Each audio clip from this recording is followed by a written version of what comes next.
It is 8:30 a.m. on the 21st day of September. This meeting is called to order, and we will start, as usual, with our chaplain prayer and pledges. So if Ralph Dawkins, would you please come forward and lead us in prayer and in pledges? Thank you.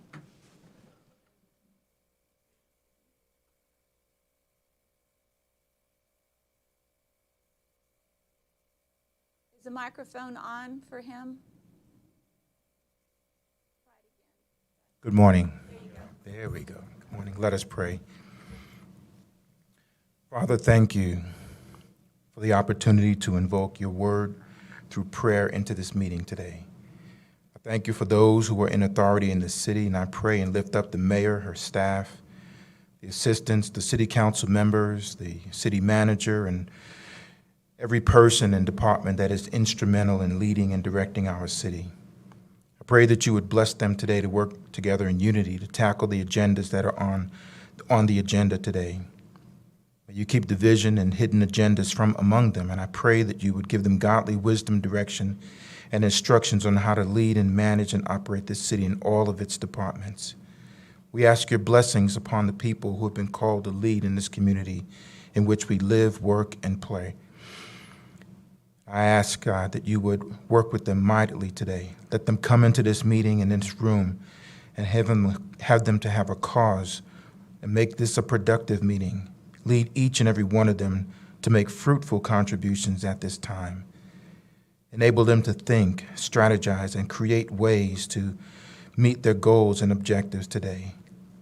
And lastly, I pray that you would purify their hearts and motives so that each one of them will enter into this meeting with desiring good things and the good pleasures for your people in our community. It is in Jesus' name, amen and amen. Praise God. Honor the Texas flag, if you would, please. We'll start with The American flag. There we go. I pledge allegiance to the flag of the United States of America and to the republic for which it stands, one nation, under God, indivisible, with liberty and justice for all. honor the Texas flag. Allegiance to thee, Texas.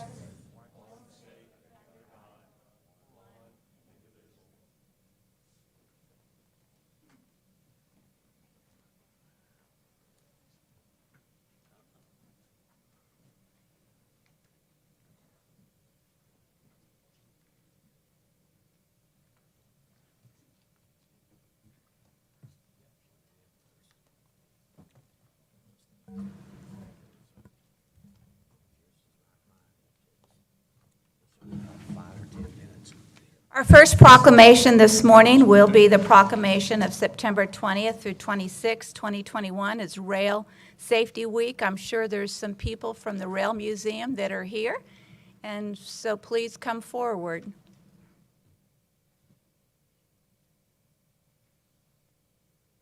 Good morning.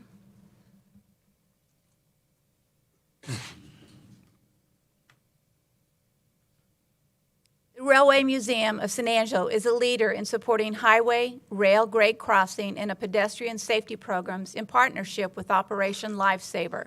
Highway grade crossing crashes during the year 2020 resulted in 11 persons killed and another 67 injured in the state of Texas, a 35% and 54% decrease respectively compared to 2019. Pedestrian railroad trespass incidents on railroad property during 2020 resulted in 31 persons killed and another 60 injured in the state of Texas. Highway grade crossing crashes are more severe than highway collisions and are more likely to result in death and injury. Collisions between trains and motor vehicles or pedestrians can be prevented by increased public awareness of the dangers at crossings and around railroad property and knowledge of the appropriate safety laws.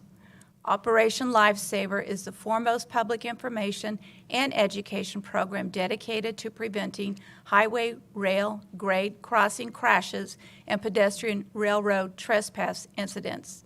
September 20th through 26, 2021, and throughout the year, all citizens are encouraged to observe added caution of motorists and pedestrians near tracks or trains. This important observance should lead to greater safety awareness and a reduction in highway, rail, grade crossing crashes and pedestrian railroad incidents. Try saying highway, rail, grade crossing crashes. I made it through, okay. Now, therefore, I, Brenda Gunter, Mayor of the City of San Angelo, Texas, on behalf of the City Council, do hereby proclaim September 20th to September 26th as 2021 Rail Safety Week and encourage all citizens to participate in activities to reduce crossing crashes and pedestrian railroad trespass incidents throughout the year. Would you girls like to speak? Yes. Come on. Thank you, Mayor. Thank you, Council. I'm Monica Ramos, Vice President of the Railway Museum of San Angelo. Rail safety is of utmost importance to us, and it should be acknowledged not only during Rail Safety Week, but at any time that you're at or near railroad crossings or tracks. Photo opportunities may seem like a wonderful opportunity on the railroad tracks. However, it is highly dangerous, and it is not encouraged. It could end in tragedy. Always remember, never try to beat a train. Always take precautions as you're approaching railroad tracks. Be rail smart. Always take the time to consider not only your own life, but the lives of others. If you are at the Railway Museum and enjoying your time at the museum, we want you to take precaution and know that a train can come at any time from any direction. So please look, listen, and live. Thank you. Thank you, Monica.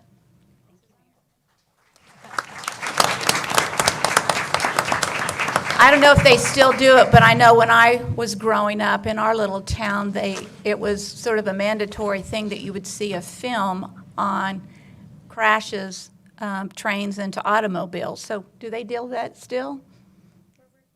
Okay. All right, let's have a picture, girls. Come on.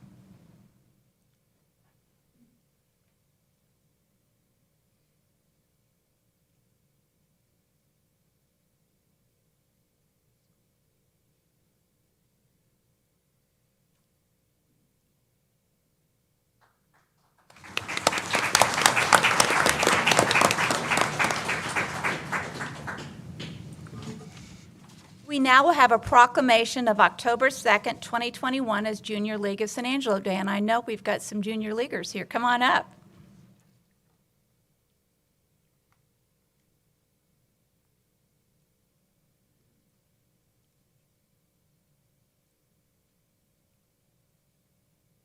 The Junior League of San Angelo is an organization of women committed to promoting volunteerism, developing the potential of women, and improving the community through the effective action and leadership of trained volunteers. Their purpose is exclusively educational and charitable. The Junior League of San Angelo contributes to the community through several initiatives, such as the Children's Literacy Project, Done in a Day, Kids in the Kitchen, and the Student Closet, which has served over 2,025 students in San Angelo by providing quality clothing to children and teenagers, enabling them to succeed in all aspects of their lives. Over the past 75 years, the Junior League of San Angelo has contributed over 1.3 million volunteer hours and has put more than 3.5 million back into the community through their legacy and service projects. Now, therefore, I, Brenda Gunter, Mayor of the City of San Angelo, Texas, on behalf of the City Council, do hereby proclaim October 2nd, 2021 as Junior League of San Angelo Day in San Angelo, Texas, and recognize the positive impact the Junior League of San Angelo has had on our community, and join with them as they celebrate their 75th anniversary. Congratulations. Come on.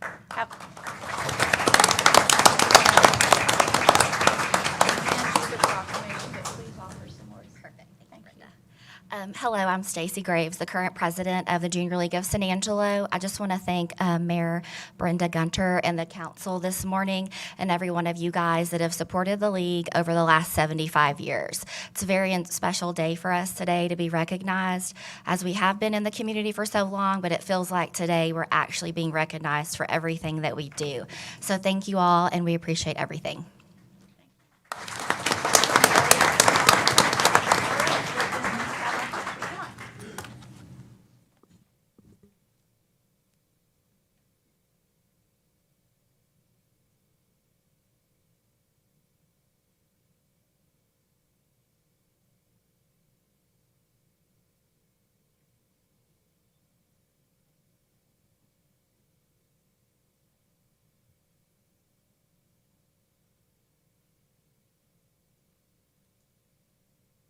we have folks from Habitat for Humanity here in the audience today?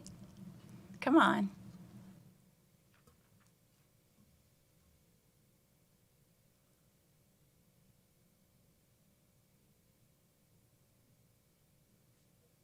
Good.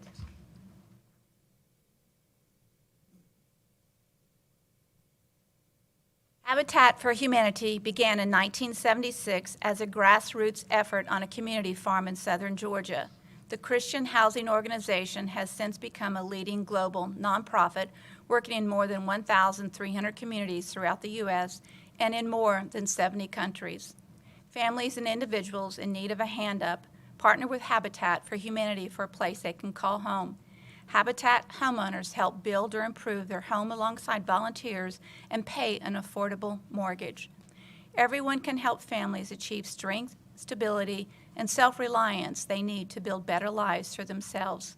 On Monday, October the 4th, 2021, Habitat for Humanity of San Angelo will join with partners around the world in raising awareness, educating and mobilizing individuals and communities to take action on the current global housing crisis.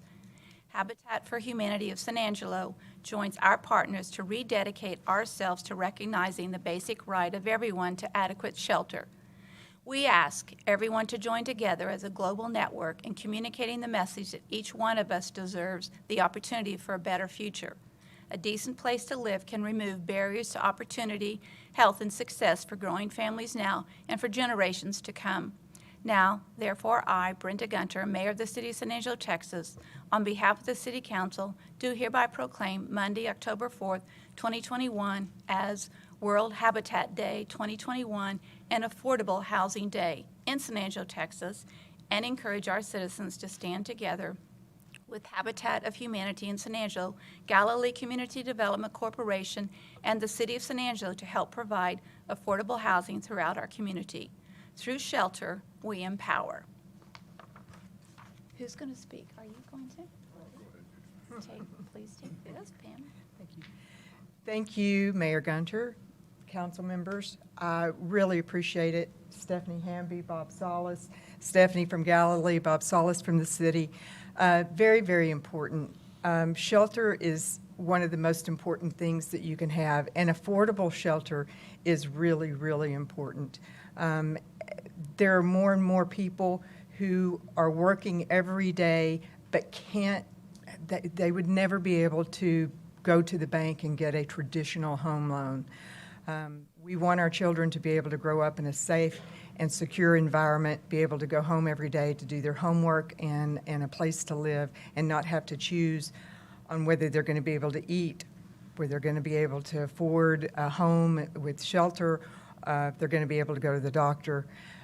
This way, we are able to give them for Habitat a 20-year interest-free loan. The average mortgage payment's about $500 a month for a 3-bedroom, 2-bath home, no money down, and that includes escrow. So please, please, everybody think about what it means to people to be able to be and own their own home and have a place to go home to, safe and affordable. Galilee, City of San Angelo, we've worked together for a really long time here in San Angelo, Texas. Habitat's been here in San Angelo since 1996. We've built over 75 homes. We are not government funded, United Way funded. We raise our own money to be able to get there and to help all of our homeowners.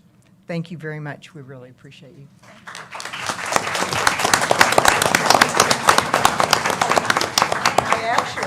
I actually could have introduced Matt Healy. He is our board president, but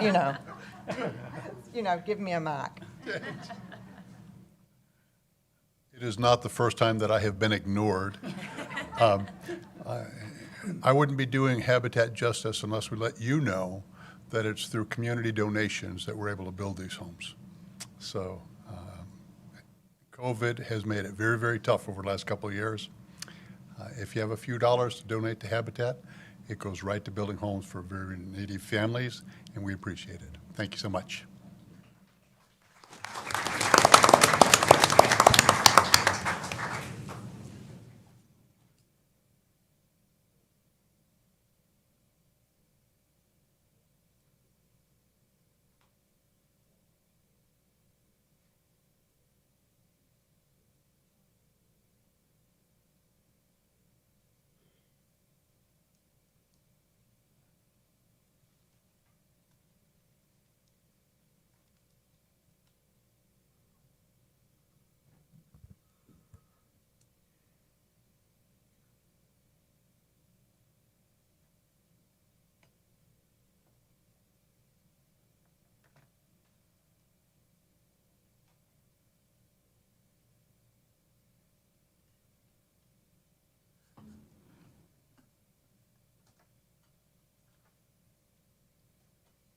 We will now move into the public comment portion of the agenda today. Issues or concerns not on the regular agenda may be raised by the public at this time. Citizens should speak from the podium, address all comments to the dais, begin by stating their name and address or single-member district number, and limit their remarks to less than 3 minutes. At this point, who would like to come forward and offer public comment? Dave, it looks like you want some. Good morning, Mayor, Council, and City staff. My name is Dave Erickson, Director of the ASU Small Business Development Center. I am here today to express gratitude to the Costa DC staff, Guy, Nora, and team. We have 4 values at the SBDC that we strive to uphold: integrity, service, excellence, and innovation. And this is the first time we've offered a values in action to an entity outside of the SBDC or ASU. So we want to honor Costa DC staff in recognition for the value of service and for their many hours and selfless contributions to make sure it's a great home for us and the incubator folks and others who come into the building. And we couldn't do it without them, so we want to present this certificate, values in action, to them.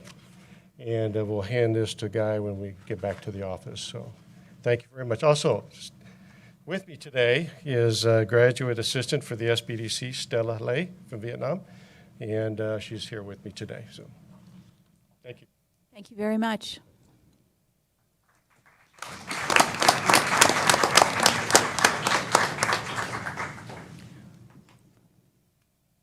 We are open for public comment. Would anybody like to come forward and add public comment? Mayor, thank you, City Council. My name is Donald Moon. I'm Director at CV Biblical Counseling. I live at 3069 Champion Circle. Tommy takes care of us in District 1 over there. And today I want to tell you a true story, a sad but true story. In December the 18th, after my wife being in the hospital for a few weeks, we got the phone call, my 2 kids and I, that nobody ever wants to get. And the phone call was my wife of 38 years had succumbed to COVID-19, and she died. It was a rough day and a sad day. I know some of y'all personally. I know about all of y'all. I feel like it's my civic duty to know who y'all are. And I know without a doubt that if for some reason that the City Council could vote out COVID-19, if it had to be at 1 o'clock in the morning, each one of y'all here would get up because of the hurt and the pain that is going around, and y'all would vote without a doubt inside the council to do away with COVID-19. But we know that's not realistic. We know that that won't happen with that. But there is one thing that we can vote and do away with, and that is to pass here in the city where we cannot have an abortion here in San Angelo. So just like your heart is pulled, and just like your heart, without a doubt, would do whatever it took, you wouldn't wait to go to a vote for all of the town. Y'all would know the right thing to do is to vote out COVID. Well, I'm asking y'all today, as a city council, to put it on the agenda to be able to vote to outlaw abortion in this city. So thank y'all for all of your work and your consideration today. Thank you.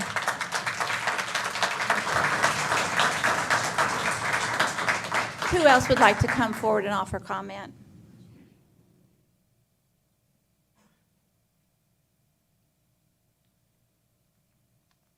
My name is Ryan Buck. I live at 10042 Floyd Lane, and I'm the senior pastor of Emmanuel Baptist Church. And just 3 things. First off, thank you for more chairs in the gallery.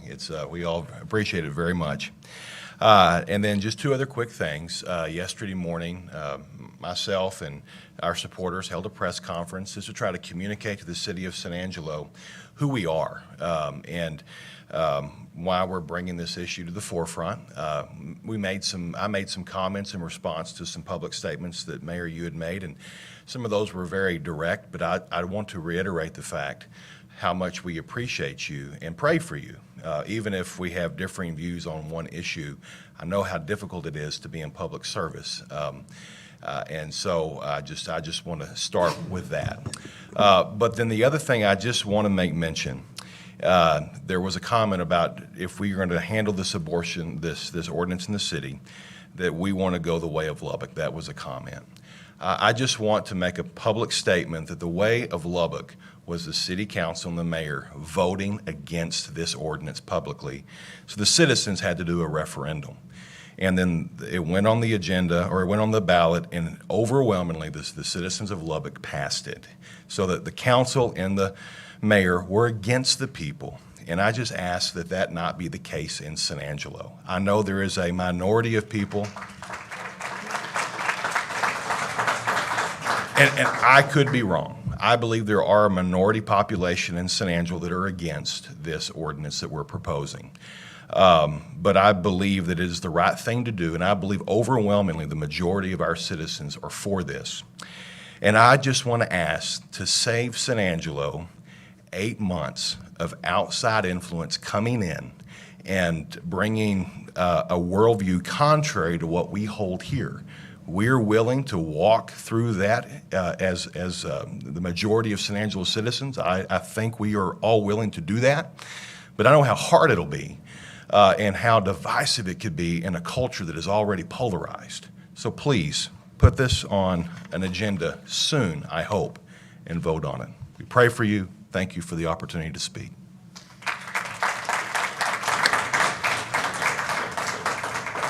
Any further public comment? Come forward. If you plan to speak today, please come line up on the wall so that I know who's coming up and we can manage it from that perspective, if you don't mind. Thank you. Come on. Good morning. My name is Ashley Lennertz, and I'm a legislative associate for Texas Right to Life, the largest and oldest pro-life organization in Texas. My current residence is in Austin, but San Angelo is my hometown. I love this town. The values I have are from this town, from my teachers, pastors, friends, and family here. I know each of you share this love of San Angelo with me. We care about this community, and today I ask you to please protect the people that we love and place the Sanctuary City for the Unborn Ordinance on your next City Council agenda and vote to pass it. As you've been well informed, San Angelo would not be breaking new ground by passing this ordinance, but be following in the footsteps of roughly 35 other Texas cities that have already passed this ordinance. Today, I would like to clarify how this ordinance is both possible and valuable. Before Roe v. Wade in 1973, Texas law prohibited abortion except in cases to save the life of the mother. Since Roe v. Wade, Texas has been blocked from enforcing these protections, but those protections were never revoked. Moreover, criminal murder statutes in the Texas Penal Code include intentionally or knowingly causing the death of an unborn child. Thus, abortion is still illegal and defined as a crime in Texas, though no criminal enforcement is available. However, this is where the ordinance comes in. The ordinance is carefully drafted within the bounds of current abortion jurisprudence by solely relying on civil remedies until Roe is overruled, at which time criminal remedies would go into effect. Similar to the new Texas Heartbeat Act, this civil enforcement of this ordinance allows any private citizen to bring a lawsuit against any person that performs, aids, or abets an abortion within the city limits. Even with the Texas Heartbeat Act, the new law of Texas that is protecting preborn, it is still invaluable for ordinances to be passed in cities. This new law protects preborn children once their heart is detected, but not before. These younger babies and their mothers still need protection. This ordinance also demonstrates to the state and federal government that we stand with not any longer allowing the abortion holocaust that is ravaging our country and has taken over 62 million babies' lives. Lastly, instead of promoting abortion, which harms women and kills babies, we would be saying that San Angelo wants to encourage legitimate protections and help for women, such as what is provided at the Pregnancy Resource Center here in San Angelo. On 2 separate occasions, the abortion industry has tried and failed to sue cities that have passed this ordinance. Actually, in one of these cases, the Attorney General of Texas filed a memo stating there is no inconsistency between the state and local abortion laws when referring to the ordinance in Lubbock. These successful legal fights show that the ordinance is strong enough to both withstand scrutiny, but also physically save preborn lives. Y'all have a unique opportunity today to stand and promote justice for the vulnerable. Please stop the abortion industry from coming to the city we love. Thank you. Thank you.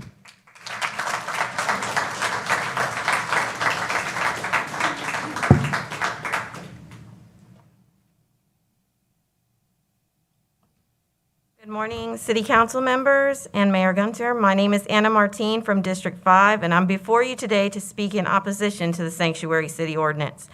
And on behalf of the citizens of San Angelo for whom this law would create undue burden and create an unnecessary barrier to health care, a barrier which has only increasingly widened with the closing of the only West Texas Planned Parenthood in 2013 and the unconstitutional Senate Bill 8.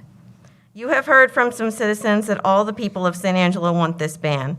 This is untrue, and what's worse, they did not identify why this ban is dangerous. With SB 8, Greg Abbott effectively banned all abortions, but the vague biological wording does allow some leeway as it concerns life and death situations and abortions to zygotes at early stages.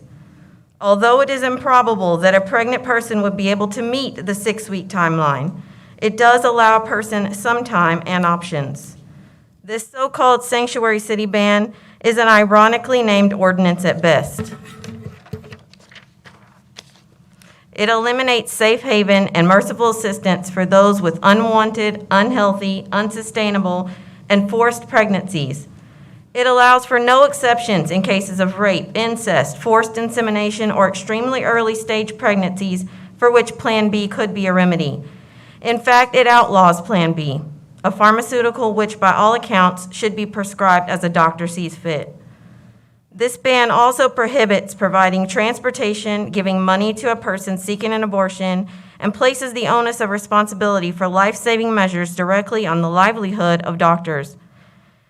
This is more likely than not going to lead to maternal deaths when doctors have to decide between life-saving measures and the legality, fines, loss of practice, insurance, and licensure, and the endless paperwork to file for a medically necessary abortion.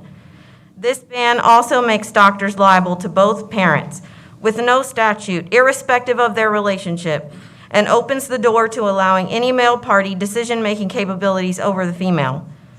This ban allows any citizen to sue doctors who perform abortions, people who give rides to appointments, and people who give money to a person seeking one. Texas already places enormous hardship on abortion providers and their patients. In fact, there are only 21 clinics in Texas for a population of 29 million. To put that into perspective, there are 602 Walmarts.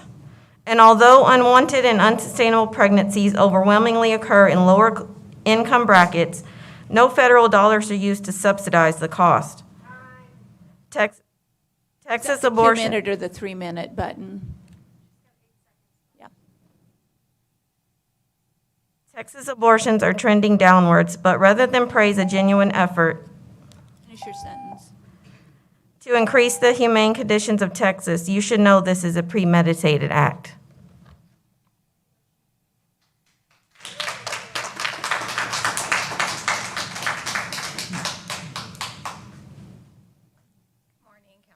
My name is Jonna Sandor. My address is 8435 Puma Court, and I am the Director of Administration at the Contra Valley Biblical Counseling Center.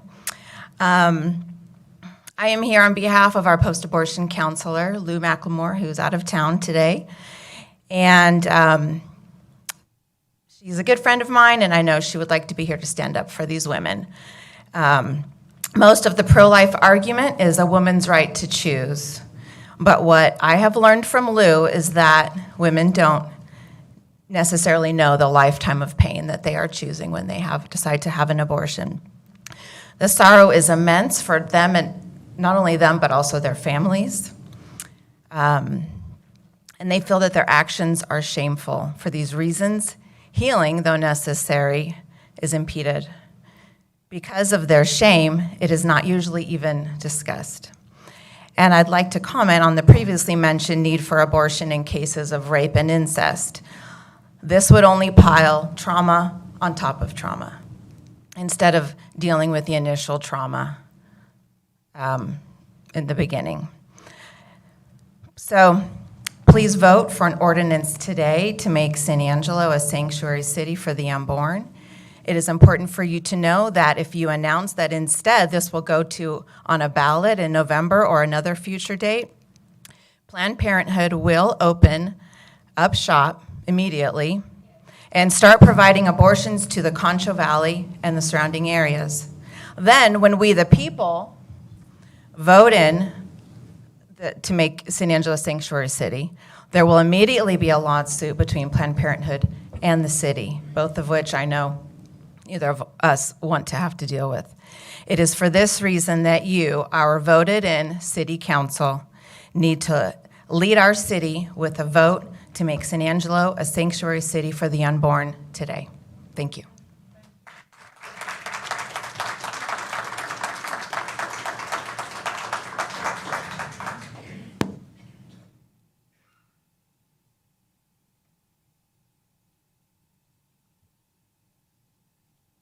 My name is Phyllis Dubosky. I live 1 block north of the helicopter pad, Shannon. I'm speaking today in favor of making San Angelo a sanctuary city. I was adopted. I don't know what age, whether it was likely that maybe very early after I was born, because we didn't have anything before birth. We couldn't tell that it was, where the baby was in development not back in 1948 when I was born. But if my grandparents had not come to the U.S. and then were able to settle and then adopt children, because my mother was a teenager in the post-war baby boom. So I speak for those of us who are adopted.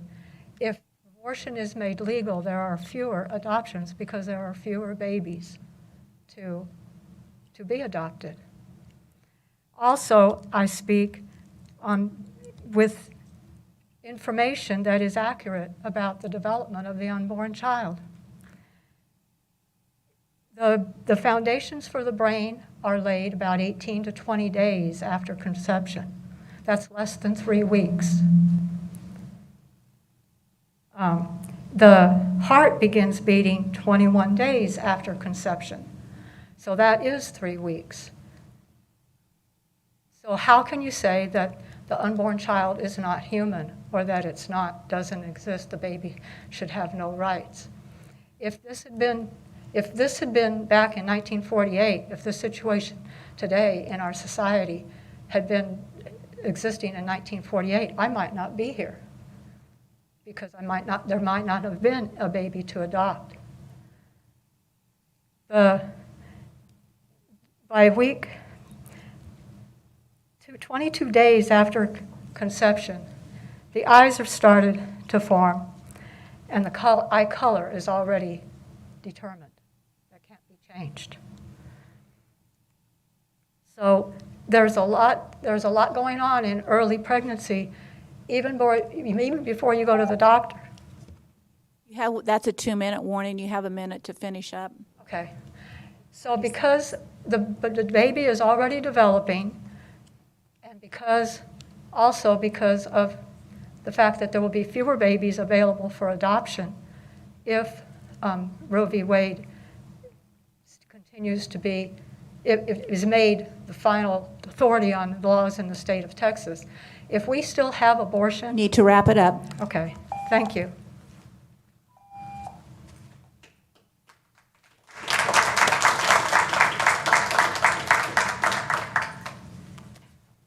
Good morning, Mayor and Council.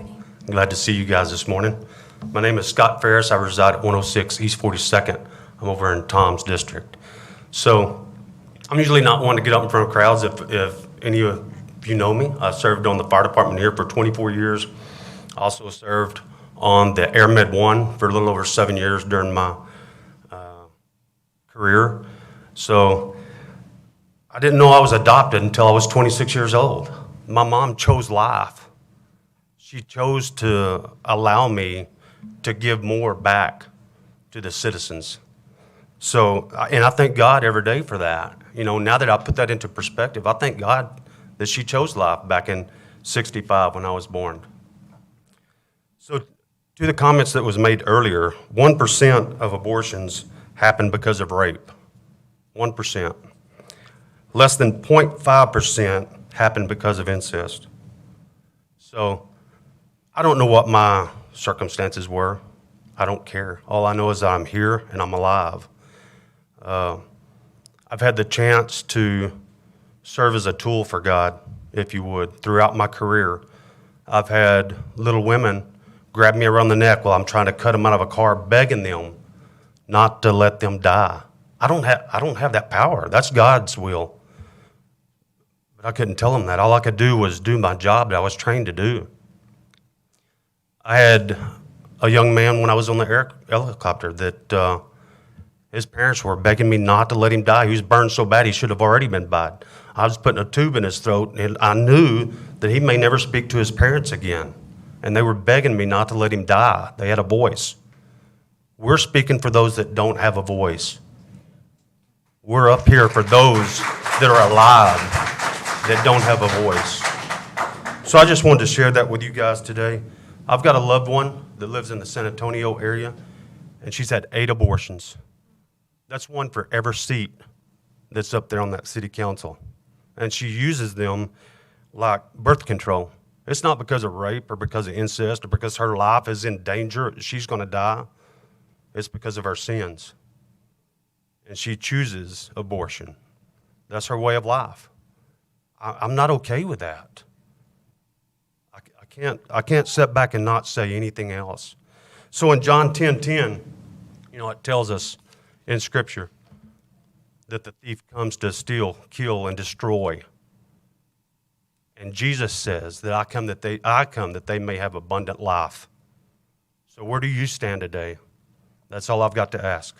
Thank you.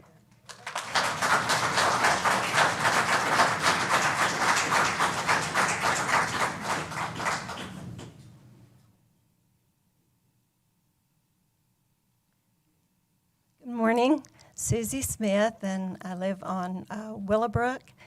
And as usual, I had not planned to speak.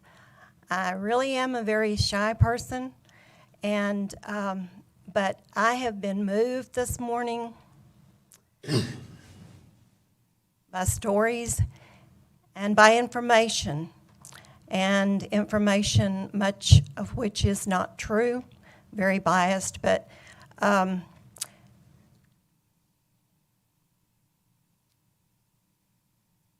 And I hope that you all have been moved as you've heard these stories.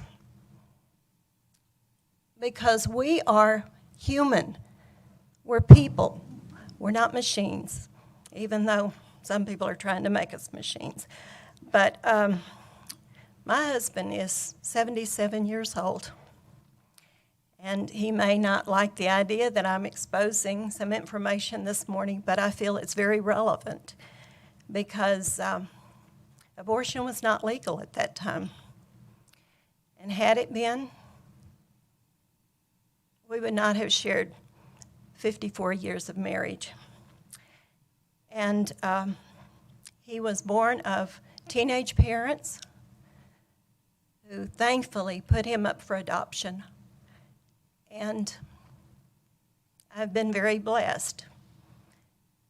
Our union has brought forth 3 wonderful young men and 3 beautiful daughters-in-law, 10 grandchildren, and 1 great-grand, for which I'm very thankful. That's a legacy of life, and that's what we're talking about today. We're talking about the defining issue here is, are you going to vote for life, or are you going to vote for death? Thank you.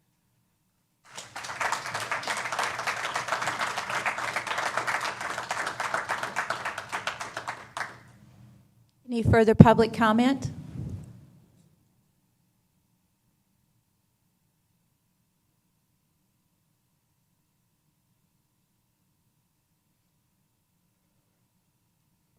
Good morning. Lyle-Ann McClellan, and I live in North Angelo behind the Coliseum. I just wanted to say that this is an important issue. There's not any argument that I can say that hasn't already been more eloquently expressed in the multitudes that have come before you, and then I'm sure that will continue to come before you until this is actually put on the agenda as a council item to vote on. And I would hope that you would vote for it.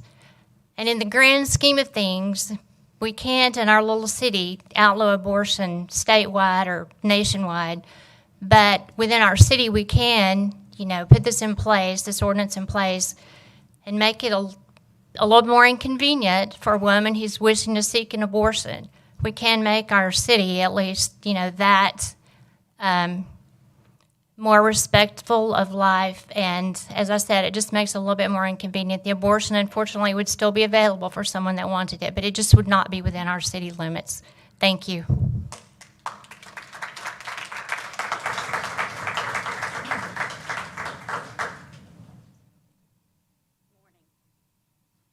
My name's Norma Perry. I didn't intend to speak this morning. I live on North Adams.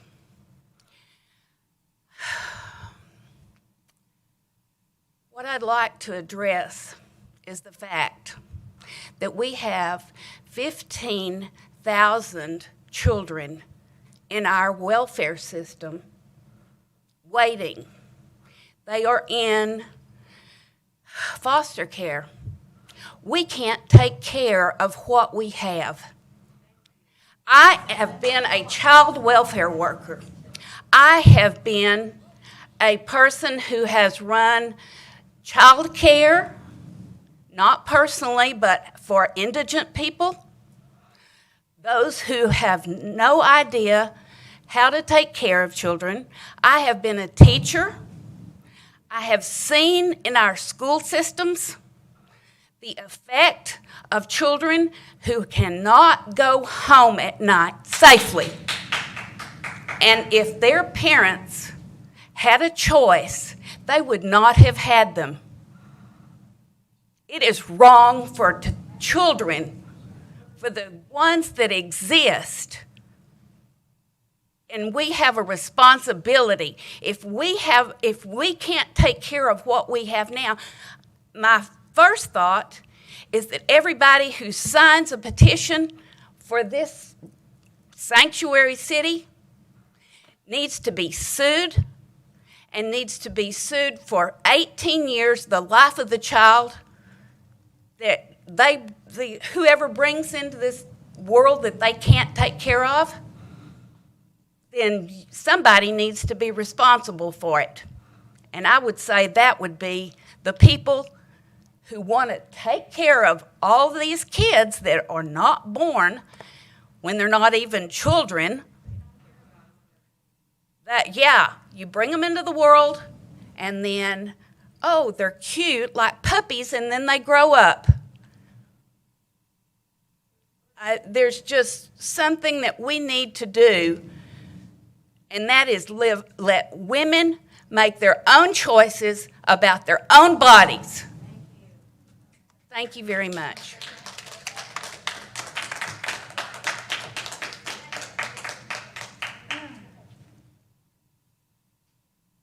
My name is Nancy Holcomb, and I live on LaSalle Drive. And I wasn't expecting to do this, but I've heard a lot of comments this morning about the preciousness of life from people who won't even put on a mask to protect my life, so I kind of doubt their sincerity.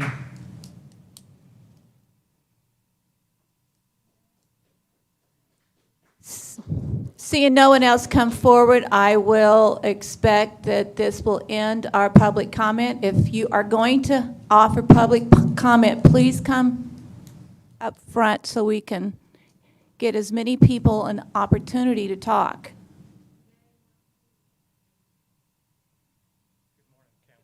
Mayor, my name's Randy Koenig. I lived at Lake Nasworthy.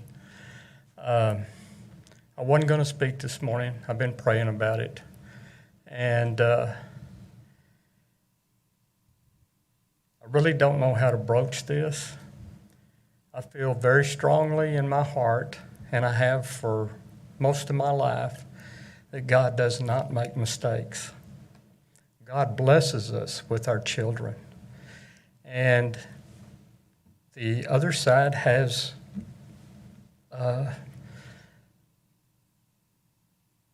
guess they have something to say, and they firmly believe in that. And I don't think that our children need to suffer, but I think they have a right to life.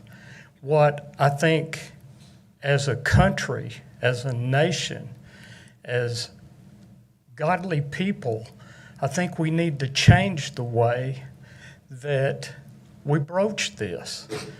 I think that instead of abortion, we need to put forth an effort for adoption.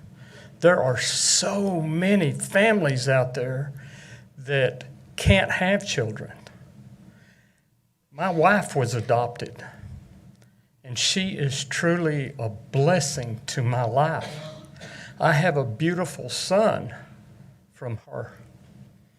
And I just truly believe that in all of it, that God just doesn't make mistakes. And I have talked to a friend of mine when she was in college. She was raped. She had an abortion. 5 years later, she said, every year on my due date, I have such horrible regret because I aborted that child. And I look around and I see children that would be that child's age and wish that I could see that baby. So I don't think any of us have the wrong ideas. I think we just need to come together and figure out a solution for life. Thank you very much. Thank you.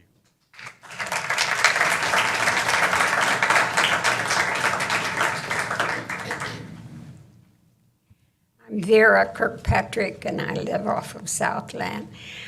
I hear a lot of talk about the woman's choice, excuse me, and I wonder if they think about going to the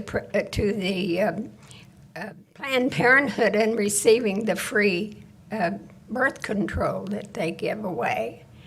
And the lady who said that, my understanding is that the doctor does have a choice if it's the woman's life is at stake. There are 3 things in the bill. And also the ordinance that you talk about, I understand that the lawyer who is going to do pro bono, if there's any kind of lawsuits, then we need to reconsider and go ahead. I noticed there's 10 ordinances on our agenda today. Were all of them put out for the public to decide on before they were put on the agenda? So let's get this done. You know, God gives us the opportunity to make the right choices, and we'll all be held accountable someday for what choices we make. So let's think about this, and let's get it on the agenda and save these babies. And I agree with the man who said we need to do more about helping people be able to adopt. My nephew and his wife wanted to adopt. It would have cost them over $200,000 to adopt a baby. Their home had to be completely redone.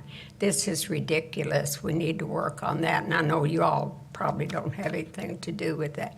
But let's think about this. And Planned Parenthood does like to tell the wrong story. They like to make it look like that, that they can't do other things to help these women. They do give them free birth control. So let's think about that choice.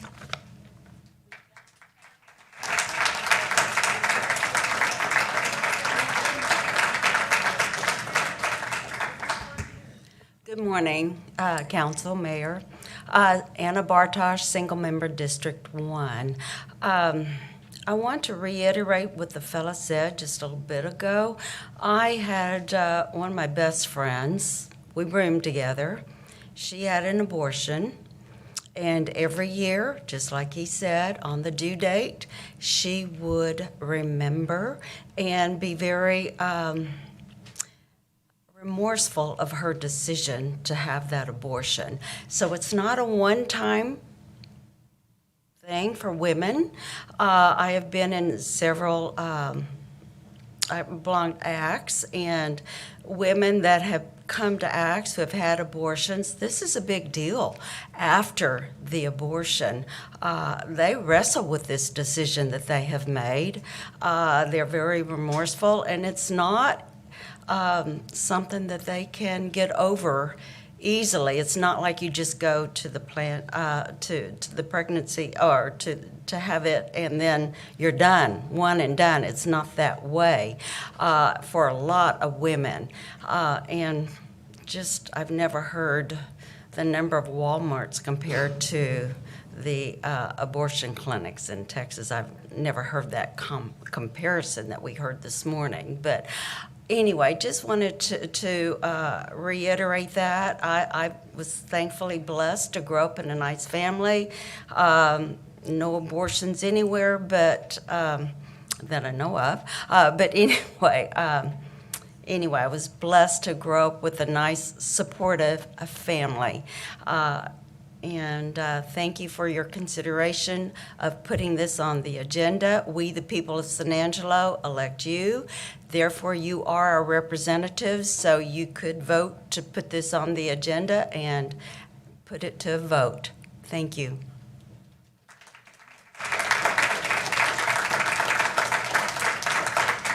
Is there any further public comment? With no further public comment, we will close the public comment section of the agenda today, and we will move into the consent agenda.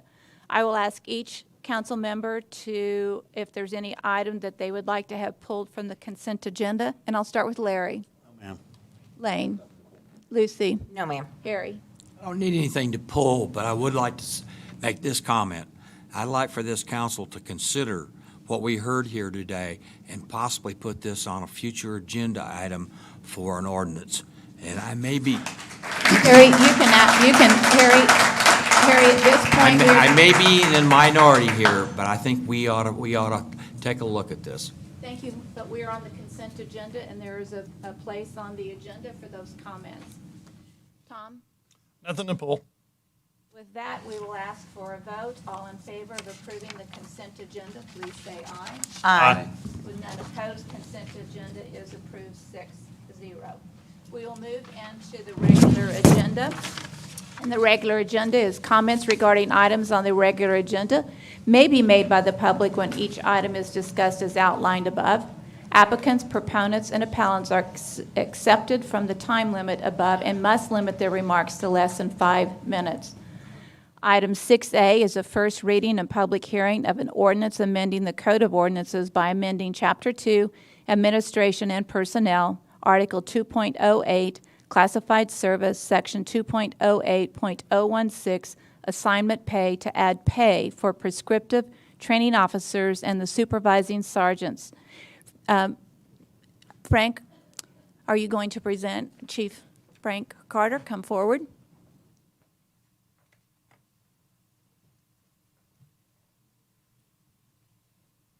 Good morning, Mayor. Good morning, Council. Chief Carter.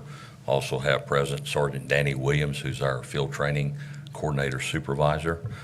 We have a proposal today for an ad pay, a stipend for our field training officers. A short PowerPoint, and after the PowerPoint, we'll open up for any questions you may have. Upon graduation from the Police Academy, trainees are required to complete 16 weeks of a training period riding with a training officer. That could be extended if they go into remedial. It could be up to 20 weeks.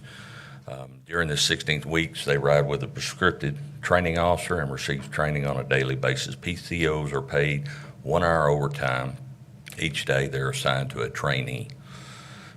PTO pay is an additional pay to officers that continually train these new officers and also to the 6 sergeants that manage the PTO program. In an effort to attract the most experienced and qualified officers to participate in the PTO program, we are requesting an add pay to the PTO stipend via ordinance for officers that are certified PTOs that are training our officers. Currently, the number of PTO fluctuates between 13 and 15.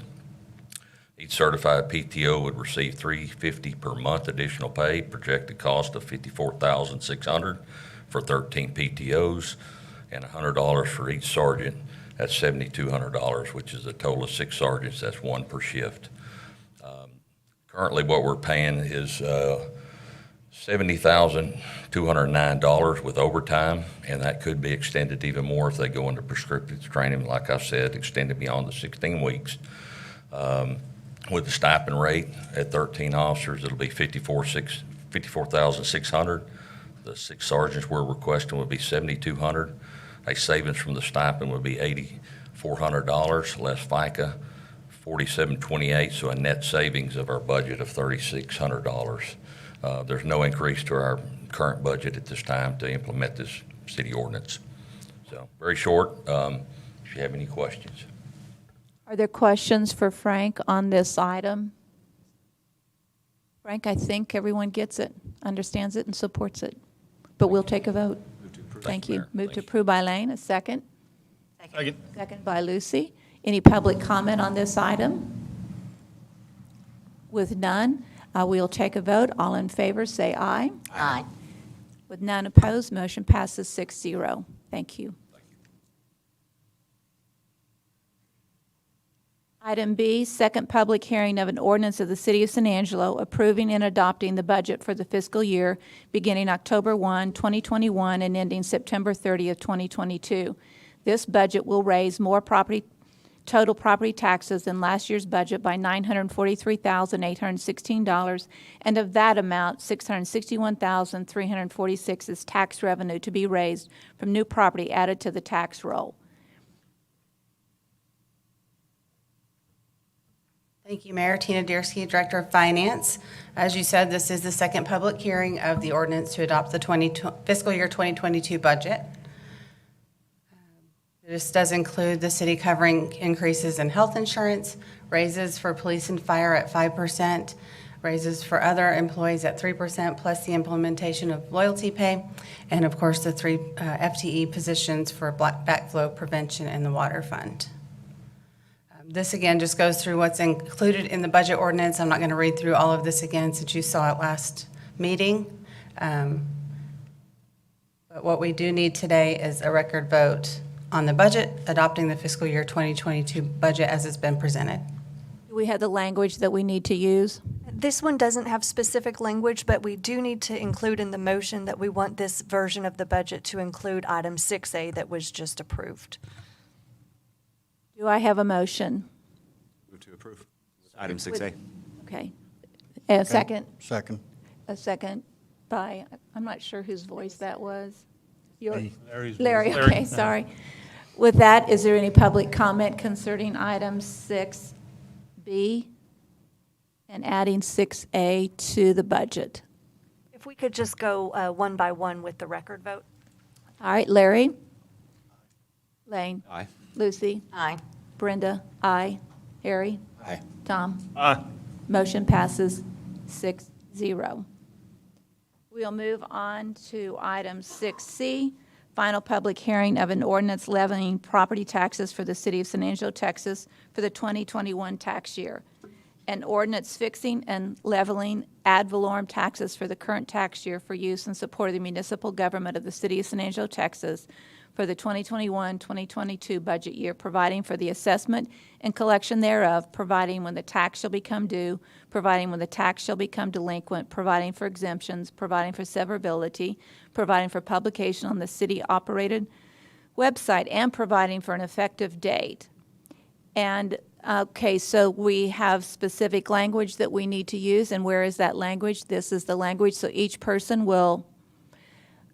I believe one person can read the language, and then when you have a second, everybody, is that correct, Julia? Correct. So I need a motion, and that motion must read the language as written. Who is going to offer that motion? I'll do it. I move that the property tax rate be increased by the adoption of a tax rate of 0.7760 per $100 valuation, which is effectively a 2.3% increase in the tax rate. Is there a second? Second. And a second by Harry. I am going to reiterate that, in fact, our tax has been at 0.7760 for 8 years, so we are not increasing the rate. This language is by state what we're required to read, but we are not increasing the property tax rate.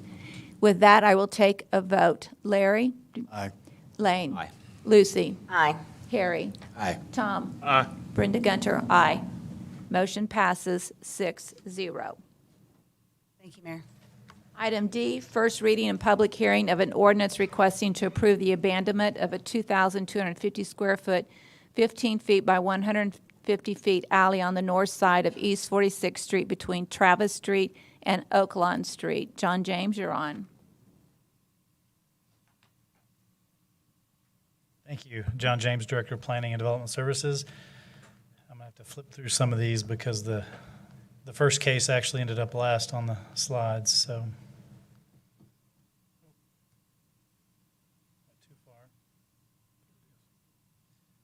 All right, so this is, as you mentioned, an alley abandonment. As you can see on the map there, this is an alley that was platted years ago, never constructed. There's no alley on the ground, no garages, carports, anything like that in the area where there's the platted alley. Again, you can see right there, it is a single-family neighborhood. There's a picture. There's actually a fence built across, so obviously no use of that as an alley. As I mentioned, no private utilities, no use of the alley, no traffic, et cetera, and no responses in opposition from the neighboring residents. Staff recommendation is to approve the abandonment with our normal conditions, paying the formula in the fee schedule, recording the quitclaim deed from the city, and then a subdivision replat that would pull that alley into the adjacent property or properties. This did go to the Planning Commission, and they recommended unanimous approval at their August meeting. Be happy to answer any questions. Any questions? With no questions, may I have a motion? Move to approve as presented. Thanks, Tom. A second by Lucy. Any public comment? With no public comment, we'll take a vote. All in favor, say aye. Aye. With none opposed, motion passes 6-0. Item G, first reading and public hearing of an ordinance of CP 21-08, an amendment to the comprehensive plan changing certain lands from the commercial to the neighborhood center land use, being approximately 3.053 acres located northeast of Upton Street and North Archer Street. And two, an ordinance for Z21-11. And I think we're, Mayor, I think we skipped item E. 6E.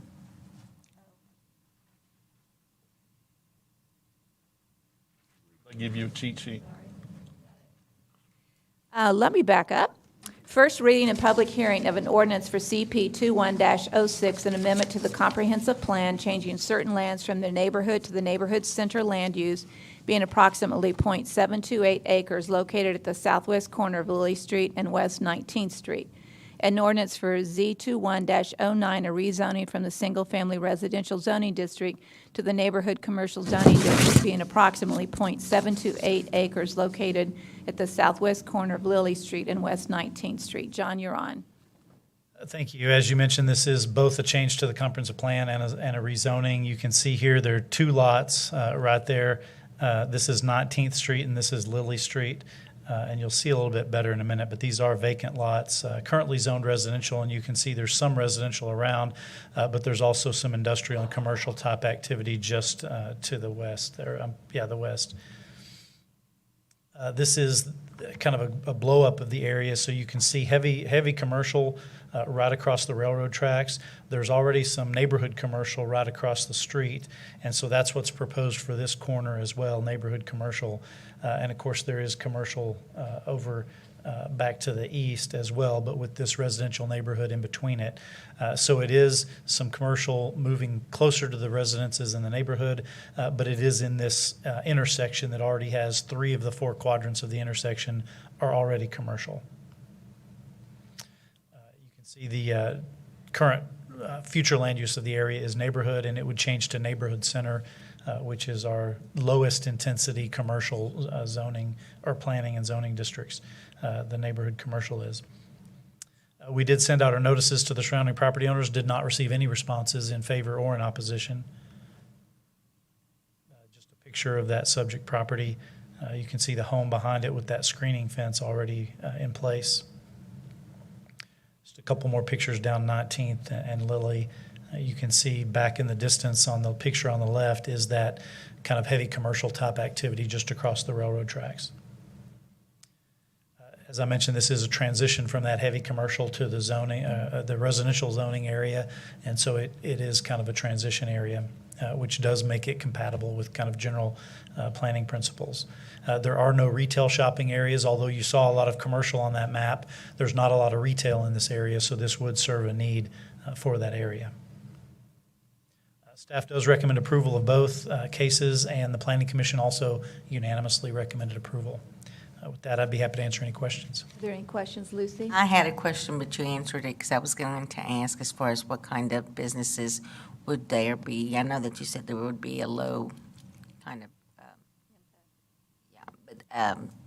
no, you didn't get any oppositions from anyone. Okay. I move to approve. Is there a second? A second from Harry. All in favor, say aye. Aye. Oh, wait a minute. Back up, Brenda. Public comment? No public comment. All in favor, say aye. Aye. With none opposed, motion passes 6-0. Because I've already read F, I don't think I have to reread F unless you need me to. Go ahead and present. Okay, this item is also a comprehensive plan amendment and rezoning. The comp plan would be changed from neighborhood to neighborhood center, just like the last case. The rezoning would be from ranch and estate to neighborhood commercial. So again, similar to the last case, although this is currently ranch and estate zoning. You can see this property just to the east is the Coliseum area. I will note here, the reason that X is on the property, the applicant had originally requested both of these lots be included in the rezoning. Now they're asking to remove the lot on the left, and so it would only be this corner lot that is before you. Technically, it comes to you since this went to the Planning Commission as both lots. That's what we had to include in your packet, but the applicant has requested to remove the one lot, so now it's just the one lot that's being considered.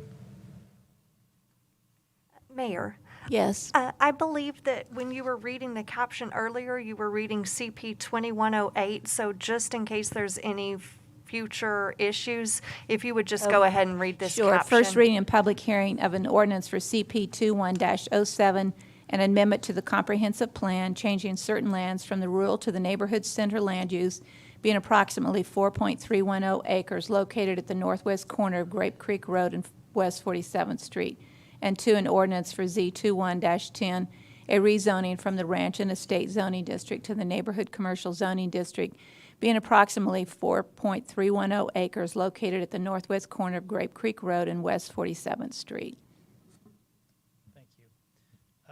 As I mentioned, this is currently zoned ranch and estate, and you can see most of the area there is zoned ranch and estate. This you can't quite see off the screen here is Chadburn, and so that part of Chadburn is a commercial corridor. So this area sits kind of between that commercial corridor in Chadburn and the Coliseum there across Grape Creek Road there to the east. And so it would be, the intent is to create a small neighborhood commercial retail that could both serve that neighborhood but also folks that coming and going from the Coliseum. We did send out our notices. I will note that when this went to the Planning Commission, we had not received any notices of opposition. We have since received, and actually that should be 8 now. We received another one late yesterday, 8 in opposition, still only 2 within the notification area, but now that 5 should be 6 outside the notification area. You can see a few on the screen. There are a couple of others out here a little bit off the screen. All of those, of course, are outside the notification area, with the exception of these 2 that are within 200 feet. We actually reran this calculation, splitting that and only including the 1 lot as requested. That pulls that 200 feet notice back. I think both of these 2 lots still fall within the opposition within 200 feet, but it's a smaller percentage. As you know, if that percentage of opposed is over 20%, it would trigger a supermajority, which in this case it does not. Just a few pictures. This is the house on the property. That's the piece, that's the lot that has been removed. And so it's actually vacant property just to the right there off the screen. You can see it a little better in these pictures. And here's from where you're looking straight at the house. If you turn to the right, you can see the vacant part right there with the Coliseum buildings in the background, or the fairgrounds. Staff does recommend approval of both cases, as did the Planning Commission. And we also, as I noted, we're supportive of removing the 1 lot and making it just the single lot on the corner. With that, I'll be happy to answer any questions. Tom, do you have any questions? Let me start. And this one has become a very hot topic the past 4 or 5 days. John, one of the main concerns I have from constituents up and down the street there, the Meeks and some others, is what's it do to property value? So the first part is correct. I'm glad we got that changed. It was 4 acres to begin with, and now it's down to 2. What protects the balance of the neighborhood from what they're going to put in? Well, What in its expected effect on property values, positive or negative? property values are hard to predict. Generally, commercial development does not negatively affect property values. If anything, the nearby presence of commercial can be a benefit because people like having places to go and shop nearby. It can be a negative to the people, particularly, right next door. In this case, it's the property owner selling the property to the developer that will be the house right next door. And so, again, it's hard to say about property values. We rarely see property values go down, though. Property values continue to increase over time, and especially a small-scale neighborhood commercial activity here, I wouldn't anticipate having a big negative impact as compared to if it was a more intensive commercial or industrial type use. I will say one of the concerns that we've heard is traffic. And while it could see an increase in traffic, we anticipate most of the traffic would be coming up and down Grape Creek. There may be some cut through on 47th, coming over from Chadbourn, but that wouldn't be the bulk of it, I wouldn't think. So what separation is there? A fence? I mean, what have we got property-wise that goes between there that separates the property? Our ordinance does require if there's a commercial business next to residential, there is screening required. Typically, it would be a 6-foot screening fence. There's also some limitations on lighting. For example, parking lot lighting shouldn't be shining over into the residential property, those kinds of things. Well, historically, as I've looked at this property for 15, 18 years and driven by it all the time, nobody's wanted to develop it, all right, because of its proximity to the stock show and rodeo. And you have the sound coming from there. You've got basically quinceañeras coming out of the First Financial Building every weekend. So it's been one of those things that hasn't been developed. And as the property owner is the west boundary of that, he is assuming that as himself. We've got the church on the north side of it and the street on the south. I'm kind of sitting there along the lines to go with planning at this point with their suggestion. Harry? Yeah, I've looked at this property on several occasions. Lady that cuts my hair lives up in Green Acres, and so I go on a regular basis. I agree with Tom. I mean, this is something that could be developed. I think it's an opportunity, as long as we, screen it from the neighborhood. And quite honestly, the stock show and rodeo and everything that goes on at the Wells Fargo building, First Financial building, I mean, there's traffic there every weekend, so I can't think that traffic should be an issue with that. I quite honestly think it's something that would benefit the neighborhood, and I'd vote to approve it. Do we know what's going to go in? Or can we say that? Is there a representative here, the purchaser? There may be someone who can speak to that. As from staff perspective, you're approving a zoning that would allow anything that is allowed in that zoning district. So we're always hesitant to say, even if we know what it might be, because that could fall through and something else could. So what you're actually approving is the zoning that would allow anything that's allowed in that zoning district. So let's go over neighborhood commercial. Quick definition of what can go in there commercially. Largely retail, so it doesn't allow the heavier commercial things like, car repair, things that have a lot of noise. It's limited in outdoor storage. So again, it's our most restrictive commercial district. And on a lot this size, the setbacks and everything are going to limit it to a relatively small building. So that's my second question. What's your setback requirement against Great Creek Road? If you remember off the top of your head, is that 25 feet? Typically, it's 25 feet. I'd have to look specifically on that, but I believe on that zoning district, it would be 25 feet. So that limits it to a lot. So with what we've got here, I go with motion to approve as presented. Second. Any public comment? With no public comment, we'll take a vote. All in favor, say aye. Aye. Motion passes 6-0. I have to leave the meeting for a conference call, so we can either do one of two things. We can adjourn and take a break for 20 minutes, or you can continue on with the meeting. I'm good to continue on with the meeting. All right, Tom will take over the meeting. Do you need me to sit over there? I don't know that you have to. Of course.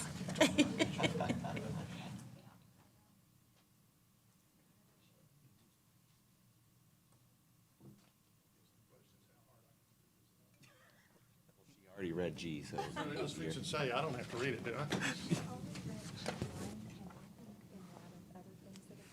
Just reread G. A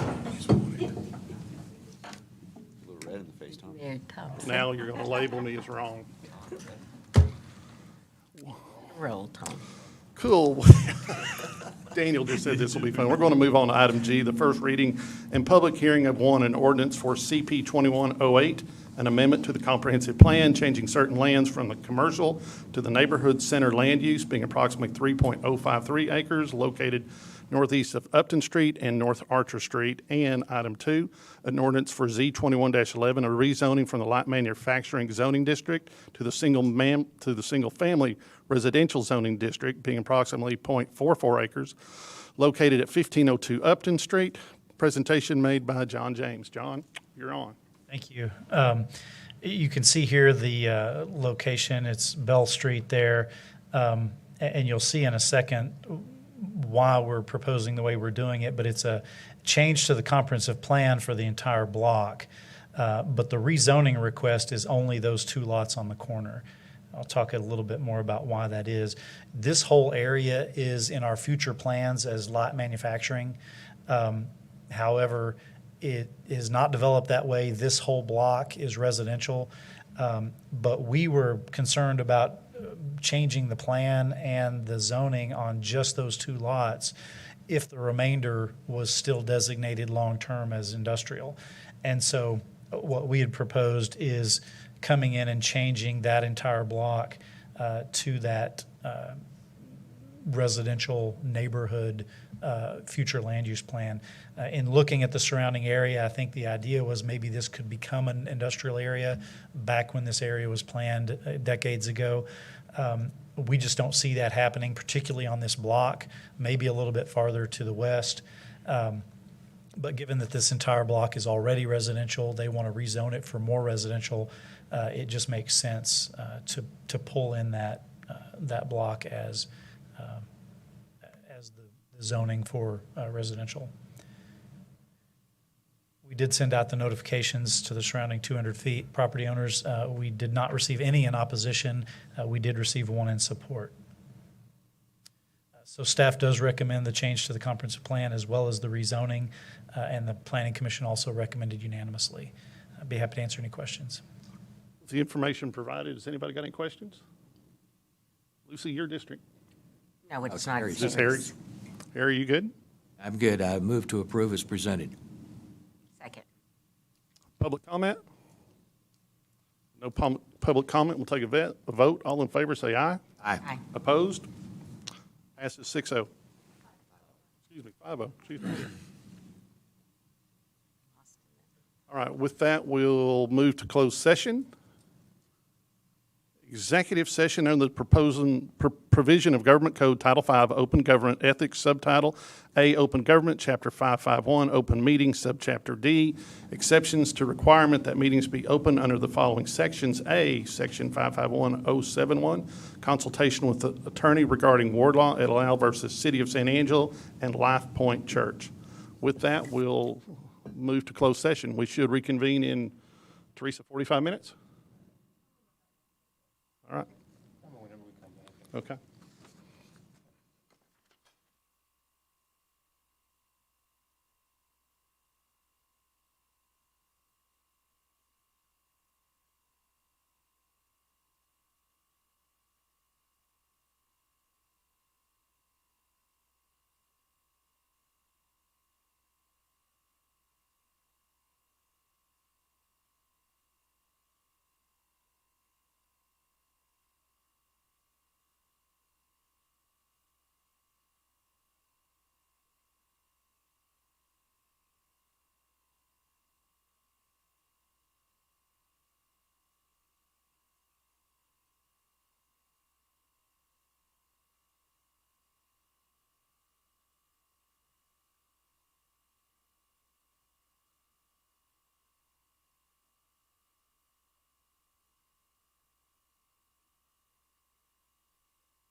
could get Julia back to her seat, we would go forward. I just wanted to call somebody out. Is everybody paying attention in the back? Okay. Had to make sure Allison was here in case we pulled her out. Yeah. Where do you think going? Yeah, give me a little bit of power. All right, we're going to bring us back into session. We're through with closed session. We need to make one motion pertaining to item A, and it is motion to extend the letter of engagement with Amy Emerson of Allensworth Law. Can I get a second on that? Let's take a vote. All in favor, say aye. Aye. Passes 5-0. With that, we'll move to follow-up and administrative issues, consideration and possible action regarding items discussed. Now, wait a minute. You wanted to read the consent agenda again. Yeah, we did take a motion, we did take a vote on the consent agenda, but we never had a motion and a second, so if we could just clear that up for our records. Can I get a motion for the consent agenda? Motion. Larry with a first, a second. Harry Thomas with a second. All in favor, say aye. Aye. Consent agenda passes 5-0. And we'll move to follow-up and administrative issues. A, consideration and possible action regarding items discussed in closed session if needed, which we've already done. B, consideration of approving various board nominations. Design and Historic Review Commission, David Mazur, appointed by the mayor, and Lisa Wallace, SMD 5, to a second term, and Henry Smith, SMD 6, to a third term, all ending September 2023. Fort Concho Museum Board, George Bally, SMD 2, to an unexpired term ending January 2023. Keep San Angelo Beautiful, Shannon McMillan, SMD 4, to a first full term. Emily Lloyd, SMD 5, to a second term. Richard Balico, Senior, SMD 6, to a first term, all ending September 2023. Move to approve. Second. Second by Lucy. All in favor, say aye. Aye. Opposed? With that, 5-0. C, any announcements and considerations for future agenda items? With I that, think we need to have some conversation about, and I think Teresa said that we might move this to an executive session in the future, but we need to have some conversation on whether or not we make a resolution on sanctuary city for the unborn or putting an ordinance together. So I would recommend that we move it to executive session for legal discussion, and then when we come out, we can make a decision based on how you want us to move forward legally on either a resolution setting for election, like Carrie said, or an actual ordinance. well, thank you. Anything else? With that, we shall now bring the meeting to a close. Motion to adjourn since Tommy's not here. Second. All in favor, say aye. Aye. Opposed? We are closed.